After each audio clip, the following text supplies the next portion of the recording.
আসসালামু আলাইকুম ওয়া রাহমাতুল্লাহি ওয়া বারাকাতুহু।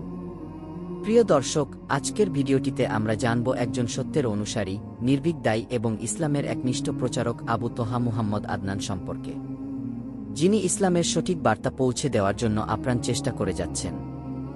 আবু তোহা মুহাম্মদ আদনান বাংলাদেশের একজন সুপরিচিত ইসলামী বক্তা।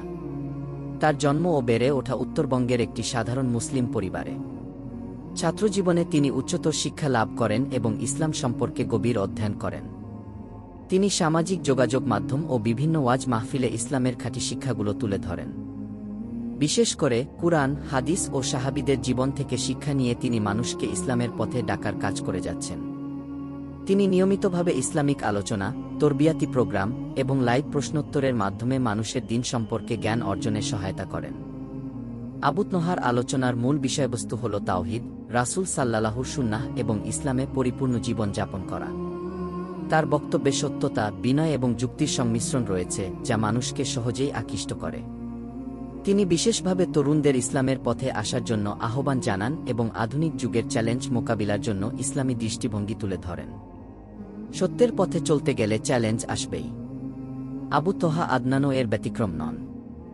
বিভিন্ন সময়ে তার বক্তব্যকে ভুলভাবে উপস্থাপন করা হয়েছে, তাকে নিয়ে নানা বিতর্ক হয়েছে, কিন্তু তিনি কখনো সত্যের পথ থেকে বিচ্যুত হননি।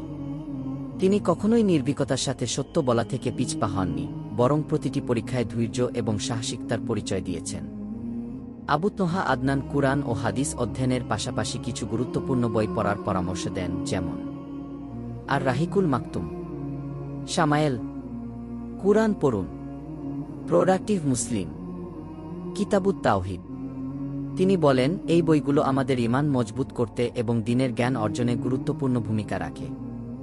আমরা সবাই যেন কুরআন ও সুন্নাহর আলোকে আমাদের জীবন পরিচালনা করি। আবু তোহা মুহাম্মদ আদনানের মতো সত্যের পথে অবিচল থাকতে পারি। ইসলামের সঠিক জ্ঞান অর্জন ও প্রচারে আমরা যেন তার মতোই অগ্রসর হই। আল্লাহ আমাদের সবাইকে হেদায়েত দান করুন এবং দ্বীনের পথে চলার তৌফিক দান করুন, আমিন। আপনি যদি ইসলামের আলোকে আরও বেশি কিছু জানতে চান, তাহলে আমাদের চ্যানেলটি সাবস্ক্রাইব করুন, লাইক দিন এবং আপনার মতামত আমাদের সাথে শেয়ার করুন। আসসালামু আলাইকুম ওয়া রাহমাতুল্লাহি ওয়া বারাকাতুহু।